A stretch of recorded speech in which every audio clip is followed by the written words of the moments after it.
¿Quieres amenazar con embargar mi casa? Pues adelante.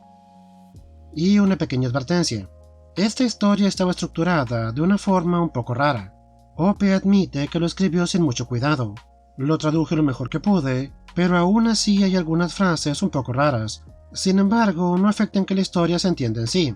Solo quería aclarar eso. Prosigamos. Esta historia pasó hace casi un año. Recibí una llamada de un número desconocido. Era un mensaje automático para que yo llamara de vuelta a un número comercial para entregarme unos papeles. De inmediato yo supuse que debía tratarse de una agencia de cobros. Busqué el número en Google y lo confirmé. Ahora, debo revelar que hace 20 años sufrí de un robo de identidad. Hasta el día de hoy, de vez en cuando recibo llamadas de agencias de cobro que intentan cobrar alguna deuda de hace más de 20 años, una que ya fue saldada. Ahora, la mayoría de las veces que recibo estas llamadas, les pido su dirección para enviarles una carta de disputa, una que incluya los datos adjuntos que demuestran que sufrí de robo de identidad. Es cierto, no deberían de llamarme, pero se disculpan y no recibo más llamadas. Además, me suelen devolver los papeles diciéndome que han cerrado la cuenta. Bueno, llamé a esta persona y debo decir que la llamada fue bastante interesante. Esta mujer respondió y le di mi información. Empezó a hablarme de una deuda de 1995. Yo la dejé terminar y le dije que no tenía conocimiento de dicha deuda y de que se trataba de un robo de identidad. En cuanto se lo dije, se puso como loca. Ella continuó diciéndome que sabía que la deuda era mía y de que iba a pagar. Yo le dije que quería mandarle una carta, pero ella se negó rotundamente. Cuando le dije que conocía mis derechos, ella me dijo que tenía el derecho a pagar la deuda. A continuación, me dijo que iba a embargar mi enorme y bonita casa, según sus palabras. Después describió mi casa al pie de la letra. También me dijo que embargaría mi Lexus que ve en el camino de entrada, y dijo que la reja en la parte de adelante no detendría el embargo. Después colgó.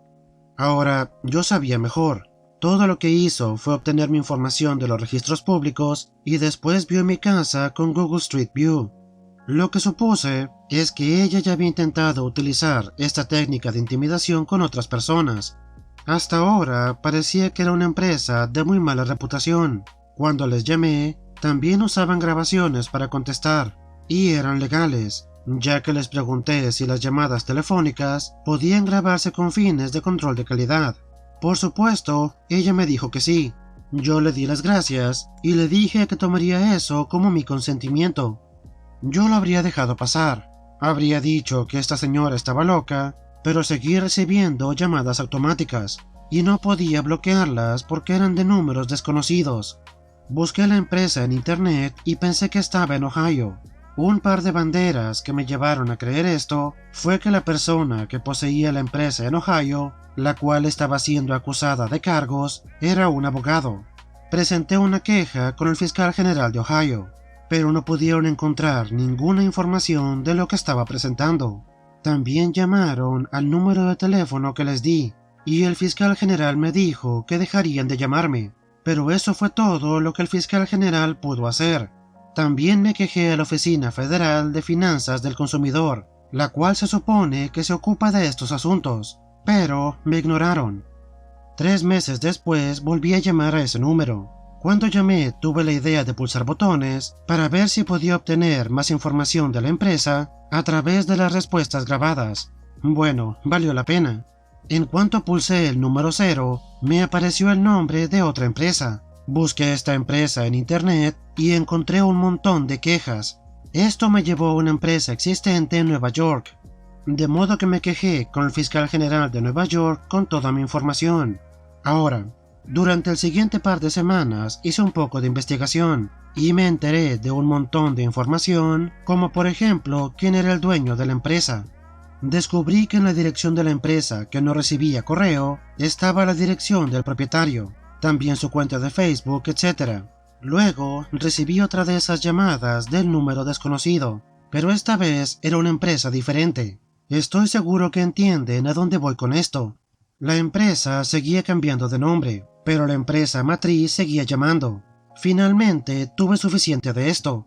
Involucré a un investigador privado y estaba bastante satisfecho con toda la información que había reunido hasta ese momento, de modo que lo dejé hacer su trabajo. Bueno, él me llama diciendo que la empresa ni siquiera estaba registrada y era manejada únicamente por esta mujer. Descubrí que la mujer maleducada con la que estuve hablando es la supuesta propietaria de la empresa, pero no estaba dirigiendo un negocio legítimo. Me conseguía un gestor para presentar una demanda en Nueva York. Creo que pude haberlo hecho donde estaba, pero de todos modos iba al estado de Nueva York. Tenía unos parientes razonablemente cerca. El problema fue que la mujer no podía ser notificada. La casa de la cual era dueña no estaba ocupada. O ella no estaba ahí, o se alojaba en otro lugar. Bueno, mi investigador privado empezó a enviarle solicitudes de amistad por Facebook, tanto a ella como a la gente en su lista de amigos. Bueno, primero sus amigos y luego ella aceptaron la solicitud. Mi investigador descubrió que ella había engañado a su novio aproximadamente hace un mes. Mi investigador me sugirió la idea de intentar llegar a un acuerdo con el novio, y si él nos puede ayudar a entregarle los papeles para presentar la demanda, le pagaría $500. Bueno, así lo hicimos, y efectivamente, finalmente fuimos capaces de demandar a esta mujer, en la casa de sus padres, cerca de 20 millas de donde yo estaba. Después volé a Nueva York, y como era una demanda de menor cuantía, estábamos solos la señora y yo. Por alguna razón, su madre también estaba ahí, pero ella no la estaba representando. Le doy al juez toda la información que reuní en los últimos 2 meses, y le digo por qué rompió la ley, leyes de cobro de deudas y amenazas por teléfono. Después de que el juez escuchó todos los problemas que tuve con estas llamadas y de cómo esta mujer intentó ocultar su identidad a propósito, el juez me concedió la cantidad máxima de $3,000. En el estado de Nueva York, en las ciudades pequeñas y pueblos, el límite es $3,000.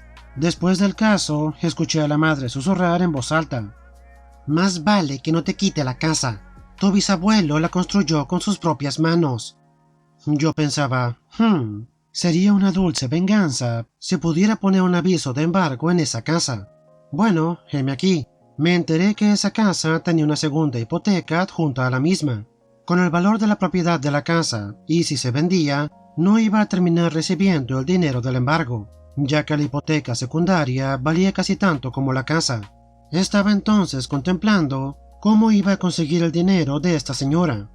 Mi investigador me llama 5 meses después y me dice que la casa va a ser embargada. Me consigo un representante que puje por mí, pero como normalmente pasa cuando se ejecuta una hipoteca, el banco la compró como una reposición. Un par de meses más tarde, decidí enviar una oferta a la baja para comprar la casa. El banco aceptó mi oferta. Supongo que al ser una ciudad pequeña, tratar de conseguir el mercado adecuado era un problema.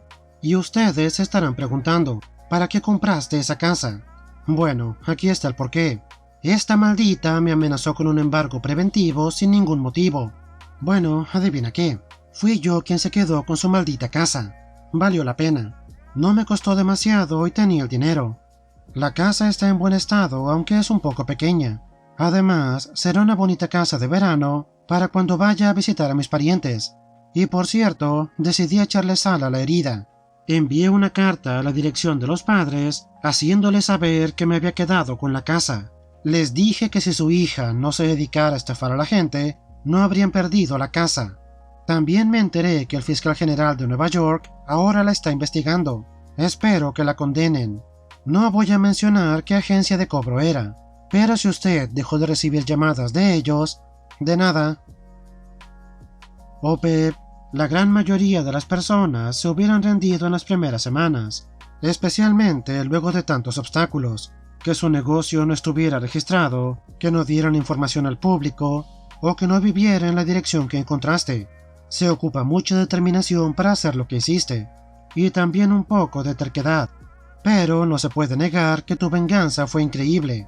Ella te amenaza con quitarte tu casa, pero al final eres tú quien le quita la de ella. Si eso no es justicia poética, no sé qué es. Jóvenes adultos y maleducados se niegan a pagar por el transporte público, pero, oh dulce venganza al final del día. Yo trabajo como conductor de trenes, Conduzco trenes pequeños, sobre todo en el campo, y la gente suele ser amable y comportarse bien. Pero, por supuesto, también hay alcohólicos, gente enferma y tipos raros que por lo general usan el transporte público, y algunas personas que simplemente viven para hacer una molestia. Hace algunos años viajábamos a última hora de la tarde y mi revisor, llamémoslo C, irrumpió en la cabina del conductor enfadado. Estaba molesto y me dijo: «Tenemos a 2 maleducados inútiles a bordo y son unos imbéciles». Y yo le digo: «¿Qué hicieron?». «No tienen boletos, se rehúsan a pagar, se ríen en mi cara y me dicen: ¿qué vas a hacer?». Y yo: «¿Qué diablos? ¿Te ayudo a bajarlos en la próxima parada?». Y él me contesta: «No podemos porque solo viajan a una estación, así que se bajan en la siguiente parada. Malditos engreídos con su ¿qué vas a hacer?». Así que ahora ambos estamos enfadados. Yo dejo que el revisor grite y se desahogue un poco. Llega la siguiente parada y los inútiles se bajan. El revisor les hace un gesto de enfado y dice: «Son ellos, malditos». Continuamos el corto trayecto restante y tomamos un descanso en la estación final. Unas horas más tarde, el tren va de regreso. Como está en el campo y es una tarde de fin de semana, el tren de vuelta está casi vacío. El revisor sabe en qué estación se bajan todos los pasajeros, de modo que se pone delante conmigo y charlamos. De momento todo vuelve a ir bien, hasta que de repente nos acercamos de vuelta a la misma estación donde dejamos que esos tipos se bajaran, y vemos a 2 personas paradas ahí. Son ellos. El revisor a mi lado brilla como un maldito sol, y con la mayor sonrisa en su cara me dice: «No te detengas». Y yo me río. Reduzco la velocidad del tren, pero sin parar. Cuando pasamos junto a ellos, él abre la ventanilla de la cabina, los saluda con la mano y muy contento les dice en alto: «Esto es lo que voy a hacer al respecto». Los chicos se quedan mirando con la mandíbula en el suelo al pasar junto a ellos. Nos reímos todo el camino de vuelta a la estación de origen. Éramos el último tren del día. Edit. Escribí en los comentarios que unas semanas después nos volvimos a topar con los mismos tipos. Lo voy a publicar aquí porque estos imbéciles no aprendieron bien la primera vez. Al parecer, se subieron en la misma estación que la última vez, pero no nos dimos cuenta. Tenían planes de viajar más lejos que la última vez, pero cuando el revisor les pidió los boletos pasó así. El revisor los ve, los reconoce y en voz alta entre los demás pasajeros dice: «Oh, ¿pueden pagar sus boletos esta vez?». Ellos se ponen nerviosos y dicen: «No, no tenemos dinero». Y el revisor: «Qué pena, supongo que tendrán que bajarse en la siguiente estación». Y ellos: «¿Qué diablos? ¿No puedes ser amable y dejarlos en paz? ¿Qué se supone que vamos a hacer en esa estación de porquería?». Y el revisor: «Chicos, no me importa. Se bajan de este tren y pueden ir caminando hasta la siguiente estación, porque pienso llamar al tren que sigue y avisarle para que tampoco los recoja». Ellos se bajaron. Luego, más tarde, el otro tren nos llamó porque vieron a los chicos caminando por un camino forestal a lo largo de las vías del tren. Desde entonces no los hemos vuelto a ver. Qué atrás han quedado los días cuando si no tenías boleto o dinero para pagar, el revisor del tren simplemente te aventaba desde el último vagón. Son tradiciones que se han perdido con el tiempo. Qué lamentable.